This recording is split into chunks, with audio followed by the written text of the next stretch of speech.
Hola a todos, ¿cómo están? Ya aquí despidiendo el año, último día del 2017, ya entrando en el 2018, prácticamente un año muy bueno para todos y siempre de mi parte deseándole todo lo mejor. Entonces, vamos a hacer esta parte interesante para ir complementando algunas cosas de la clase, pero ya en video para mayor facilidad. Entonces vamos a ver la característica de los sistemas de segundo orden correspondiente a la materia que tenemos de sistemas de control. Bien, recordar que entonces ahora, según las características de las raíces de un sistema de segundo orden, podríamos ahora resumir y subclasificar en estas tres, que serían subamortiguado, amortiguado y críticamente amortiguado. En el caso de subamortiguado, aquí vemos una oscilación, esta onda que está prácticamente intentando ser totalmente inestable, o sea, una función seno-coseno que mantiene la característica de oscilación permanente, en donde si recordamos la ubicación de los polos, en este caso en el eje imaginario, este sería el real, estarían colocados sobre el eje imaginario inmediatamente. Y sabemos que ya hacia el plano de la derecha, pues entonces esos polos buscarían inestabilidad y al plano de la izquierda, pues entonces intentarían resultar ser estables, ¿no? Ya veremos en el sistema y veremos las correlaciones aquí. En el caso de amortiguado, fíjense que ya empieza a tener estabilidad, o sea, busca un valor, busca el seguimiento al valor deseado y entonces tiene aquí el overshoot o el punto máximo, ese pico que también vamos a aprender a calcular rápidamente para poder analizar sistemas. Y en el caso de ya de críticamente amortiguado o sobreamortiguado, ya veremos ahora que podría requerir un compensador integrador para entonces corregir el error en el estado estable.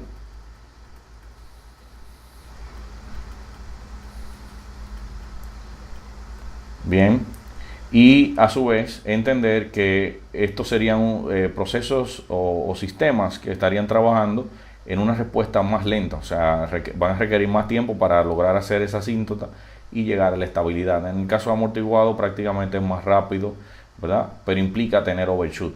Y para estos casos, lo que vamos a querer en los sistemas de control es disminuir el error en el estado estable y que, claro, pueda tener una respuesta interesante y no un sobrepaso muy, muy grande para evitar tener dificultades con si estamos controlando voltaje, si estamos controlando corriente, etcétera, flujo, caudal, etcétera.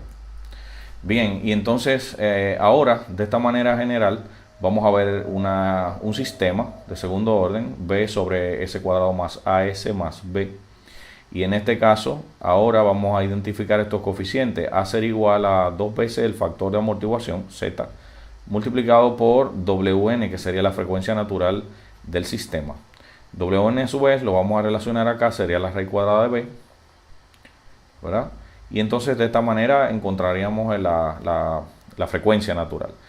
A su vez se entiende que B sería igual al cuadrado de la frecuencia natural, por supuesto, a partir de esta expresión que está acá. Y el factor de amortiguación Z sería igual a A sobre 2 por la raíz de B. Y en este caso podríamos calcular inmediatamente nuestro factor de amortiguación. Ya con estos parámetros aquí podemos introducir en la misma impresión que tenemos acá general y entonces podemos tener aquí el argumento, los argumentos en su posición correspondiente y ya de inmediato poder tener una respuesta aquí, en este caso simétrica, porque voy a tener dos expresiones, con la suma y con la resta, y esto va a dar el punto exacto de la localización de los polos, ¿verdad? Esto como si fuera, ya esto es plano S, pero es como si fuera el eje cartesiano, pero entonces las Y sería la parte imaginaria y la horizontal, que sería las X, por ejemplo, sería la parte real. Y vamos a ver de inmediato, si el factor de amortiguación es igual a 0, pues entonces lo que quiere decir es que los polos están colocados sobre el eje imaginario, por lo tanto va a ser, el sistema es inestable y mantiene oscilación permanente. En este caso se considera subamortiguado. Para el caso de tener el coeficiente de amortiguación mayor a 0 y menor que la unidad, pues entonces inmediatamente vamos a tener la posición de los polos de esta manera. Adquiere componente imaginaria y la parte real va a estar dado por esa expresión que tenemos acá, ¿verdad? En el eje, perdón, en el plano izquierdo, ¿no? En el plano izquierdo. Y entonces de inmediato voy a tener que este otro polo va a tener esta misma componente real y esta componente imaginaria que ya sería negativa. Y entonces tendríamos un sistema amortiguado en donde ya tendríamos que revisar el overshoot y una serie de cosas, por ejemplo el tiempo a donde realiza el overshoot, el rising time o el tiempo de elevación y el settling time, que ya sería el tiempo donde alcanza la parte estable dentro de lo que sería la revisión de la respuesta en dominio del tiempo. Para el caso de el coeficiente igual a la unidad, pues tenemos dos polos idénticos sobre el eje real.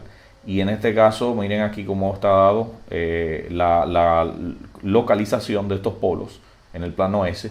Y de inmediato este sistema podría ser crítico o críticamente amortiguado, que de igual forma el sobreamortiguado ya para un coeficiente de amortiguación mayor a 1, que no debe de 100% existir, porque en este caso ambos podrían estar requiriendo una acción integral per se para poder compensar la parte que le falta para eliminar el error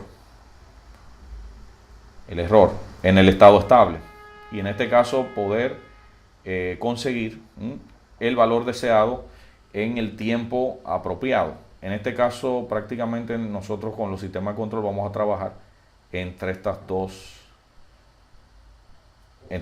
posibilidades para poder optimizar prácticamente cualquier sistema de control.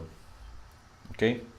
Bien, en el caso ya de la respuesta transitoria en dominio del tiempo, vamos a simular aquí un step a un sistema de segundo orden y revisar algunos parámetros básicos, como ya hemos estado comentando. De inmediato vamos a tener un tiempo TR o el rising time, el tiempo de elevación, que que está acá, prácticamente cuando alcanza el 90% del valor final, siendo el valor final lo deseado, por ejemplo 1 ante un step, y en este caso alcanzar el 0,9, ¿verdad? O el 90% de este valor, pues estamos ya aquí calculando el tiempo de elevación. Luego el tiempo de donde ocurre el overshoot. El overshoot, muy importante, sería TP, y acá está denominado como C máximo, y esto a su vez sería igual al overshoot o sobrepaso, que lo vamos a ver en porcentaje, y esto a su vez para asuntos de control de calidad no debería pasar un 20% según la normativa.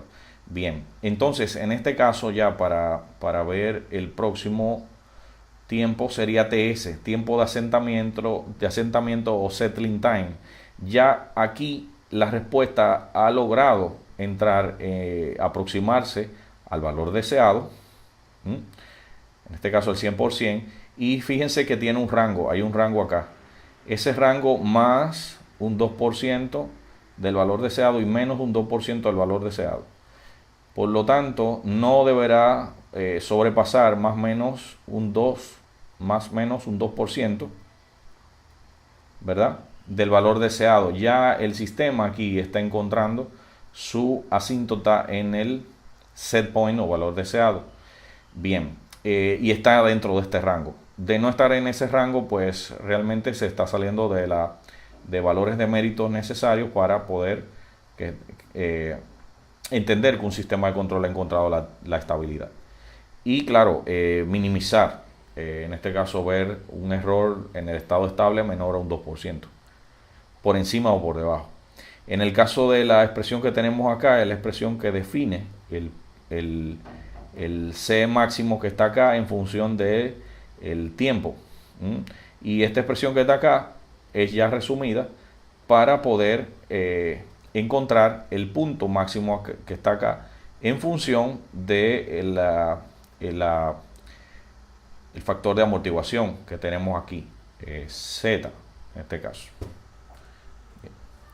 Ahora, como ejemplo, tenemos que ver la respuesta transitoria en dominio del tiempo de un sistema que tenemos acá, segundo orden, en donde ya tenemos aquí los resultados, pero vamos a evaluarlo cuantitativamente de manera muy fácil con estas expresiones que tenemos acá, y luego podríamos confirmar con el software, con el MATLAB, con la herramienta desde el terminal, para entonces hacer la función escalón de ese sistema y luego revisar estos parámetros.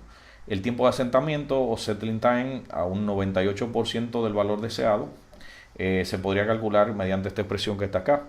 Y el numerador prácticamente, ustedes saben, como tenemos aquí el factor de amortiguación que podría ser entre 0 a, de 0 a 1, pues esto podría resultar completamente,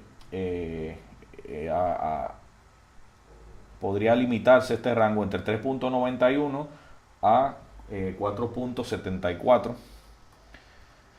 donde prácticamente un valor centrado podría ser 4 y ya esta expresión quedaría reducida a 4 sobre el factor de amortiguación multiplicado por la frecuencia natural del sistema, y de esta manera podríamos calcular el settling time. El tiempo pico máximo, ¿verdad? Al overshoot, aquí podríamos calcularlo con dos variables, que en este caso la tenemos acá, el factor de amortiguación y la frecuencia natural del sistema y el factor de amortiguación. Inmediatamente podríamos calcular TP. Para el overshoot, ya en porcentaje, podríamos calcular con esta expresión exponencial multiplicado por 100, y aquí entraría en juego solamente el factor de amortiguación, como podemos ver. Entonces, prácticamente con esta expresión lo que necesitamos es identificar de entrada el factor de amortiguación, que sería igual a sobre 2 raíz de b, siendo a, en este caso inmediatamente se puede identificar aquí 15 sobre 2 veces la raíz de 100, que sería en este caso b, y esto va a ser igual a 15 sobre 20, y esto prácticamente es 0,75, o sea que ya tenemos el factor de amortiguación inmediatamente. Y luego la frecuencia natural del sistema sería la raíz cuadrada de b. Recordar esta expresión que tenemos acá, ¿verdad? Inmediatamente resultaría muy fácil calcular la raíz de 100, inmediatamente sería 10. Y ya con estos dos valores podemos entonces entrar acá y calcular todo lo demás. Entonces ahora vamos a de inmediato aquí al software. Ya la función de transferencia está dentro, pero podría volver a introducir. Miren acá. ¿La ven? Y de inmediato podría pedirle la prueba STEP, escalón unitario. Y en este caso podría verificar en características la respuesta del pico, settling time y el rise time. Y en este caso ver en estos cuadros, fíjense aquí los tiempos en segundos, fíjense aquí el overshoot 2,84, la amplitud pico, ahí está. Y tenemos acá el tiempo de asentamiento. De igual forma, podemos ver aquí,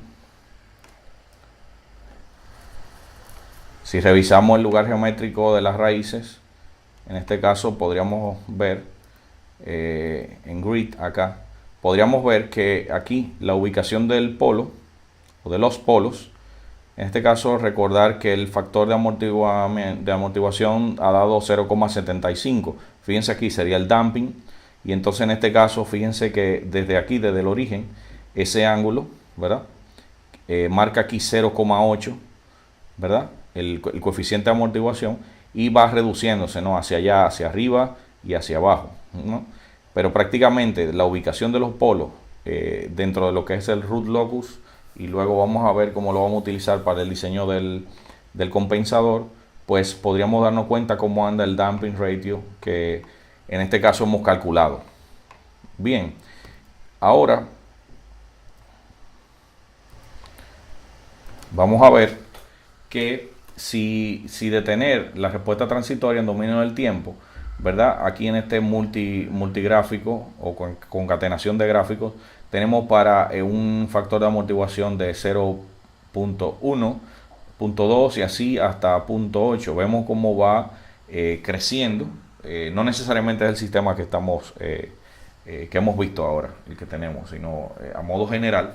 Y ante un valor deseado, fíjense cómo al mover el factor de amortiguación podríamos obtener diferentes respuestas. Claro, en este caso, considerar que un factor de amortiguación de 0.1 podría crear todo este tipo de oscilación, por lo tanto el tiempo para, si hacemos aquí la aproximación del envolvente, el tiempo para conseguir el estado estable o conseguir el valor deseado sería un tiempo mucho mayor. Y de esta manera podríamos conocer entonces cómo vamos a diseñar un controlador o un compensador para readecuar el damping ratio. Y también, por supuesto, revisando el overshoot, el porcentaje de sobrepaso. Bien, pues muchas gracias, señores, y de esta manera entonces lo invito a el próximo video para entonces seguir la secuencia de los cursos de control, de sistema de control. Bueno, hasta luego, gracias.